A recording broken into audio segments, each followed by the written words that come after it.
എഴുത്തിലേക്കുള്ള ആയൽ എന്ന് പറഞ്ഞു കഴിഞ്ഞാൽ എൻ്റെ grand father Shri K G Sathar, അദ്ദേഹം പാട്ടുകാരനായിരുന്നു. അദ്ദേഹം എഴുതുകയും പാടുകയും മ്യൂസിക് എല്ലാം പുള്ളി തന്നെയാണ് പല ഇതിന് ചെയ്തിട്ടുള്ളത്. അപ്പോൾ അദ്ദേഹത്തിൻ്റെ എവിടേക്കോ എന്തെങ്കിലുമൊക്കെ എനിക്ക് കിട്ടിയിട്ടുണ്ടാവണം എന്ന് തോന്നുന്നു. പുള്ളിയുടെ ആ ഒരു പാട്ടിൻ്റെ ഒരു ഇതും എഴുത്തിൻ്റെ ഇതൊക്കെ. പക്ഷേ സ്കൂളിലൊക്കെ പഠിക്കുമ്പോൾ ഇങ്ങനെയൊന്നും അല്ല. നമ്മളിങ്ങനെ ഒരു സബ്ജക്റ്റ് വെച്ച് റെസിറ്റേഷൻ മത്സരങ്ങളിലൊക്കെ പങ്കെടുക്കുകയും അങ്ങനെ സമ്മാനം കിട്ടുകയും ചെയ്തിട്ടുണ്ട്. പക്ഷെ ഒരു എഴുത്ത് ഒരു ഫുൾ റൈറ്റർ എന്നൊക്കെയുള്ള പോലെയുള്ള സംഭവത്തെ കുറിച്ചിട്ടൊന്നും ചിന്തിച്ചിട്ടുമില്ല.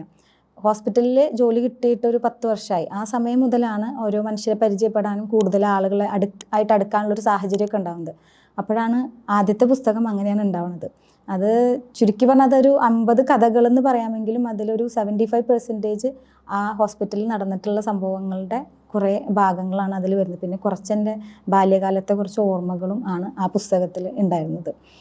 അത് ഷാർജ ഇൻ്റർനാഷണൽ ബുക്ക് ഫെയറിലാണ് ആ പുസ്തകം പ്രകാശനം ചെയ്തത്. അതൊരു 3 വർഷം കഴിഞ്ഞു.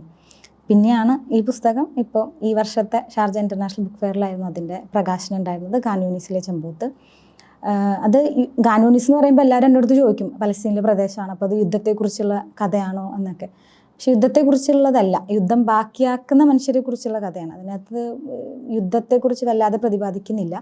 ഒരു 3 മനുഷ്യർ വെച്ചിട്ടാണ് അത് തുടങ്ങുന്നത്. ആ 3 മനുഷ്യരിൽ തന്നെയാണ് അത് അവസാനിക്കുന്നത്. അതിലൊരാൾ പലസ്തീനിൽ നിന്നാണ്, ഒരാൾ ശ്രീലങ്കയിൽ നിന്നാണ്, ഒരാൾ സുഡാനിൽ നിന്നാണ്.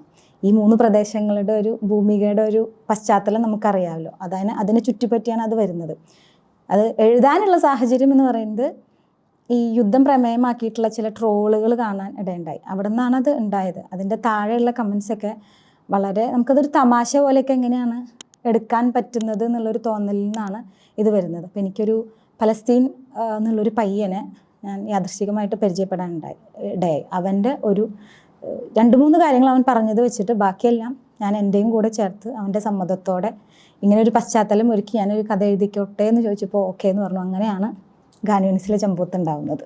ആ പലസ്തീനിലെ ഒരു പയ്യൻ എന്ന് പറഞ്ഞത് അവനൊരു ചെറിയൊരു സംഭവം മാത്രമേ അവൻ നേരിട്ടൊരു ചെറിയ സംഭവം മാത്രമാണ് എന്നോട് പറഞ്ഞത്.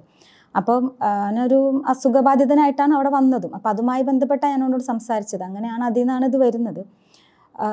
ഒരു 5-6 മാസം എന്തായാലും ഒരു 6 months എങ്കിലും എനിക്കിത് സംഭവം 64 പേജേ ഉള്ളൂ. പക്ഷെ അത് ചുരുക്കി ഈ പറഞ്ഞ 3 പ്രദേശങ്ങളെയും ഒതുക്കി ഈ 3 മനുഷ്യരെയും ഒതുക്കി നമ്മളത് ചെയ്യുക എന്ന് പറയുന്നത് എനിക്ക് ഒരു ചെറിയൊരു ടാസ്ക് തന്നെയാണ്. കാരണം ഇതിനെ വല്ലാതെ വലിച്ചു നീട്ടാൻ എനിക്ക് താല്പര്യം ഉണ്ടായിരുന്നില്ല. ഒരു മാക്സിമം പോയാൽ ഒരു 70 പേജിനകത്ത് ഇത് ഒതുക്കണം എന്നുള്ളൊരു ഇൻറ്റൻഷനോട് കൂടി തന്നെയാണ് എഴുതിയത്. അപ്പോൾ അത് എഴുതും, തിരുത്തും, വായിക്കും, പിന്നെയും അങ്ങനെയൊക്കെ ആയിട്ടൊരു 6 മാസത്തെ ഒരു സമയം എടുത്തിട്ടുണ്ട്. അതിന് ശേഷമാണ് ഫാബിയനിലെ ഹരിയേട്ടനെ വിളിച്ചിട്ട് എനിക്ക് ഇങ്ങനൊരു സംഭവം ഉണ്ട് എന്ന് പറയുന്നത്. അദ്ദേഹം ഫുൾ സപ്പോർട്ട് തന്നു. ഇത് നമുക്ക് ചെയ്യാം, വളരെ നല്ലൊരു സബ്ജക്റ്റാണ്, നല്ല ത്രെഡാണ് എന്ന് പറയുന്നു. പുള്ളിക്ക് അയച്ചു കൊടുക്കുന്നു.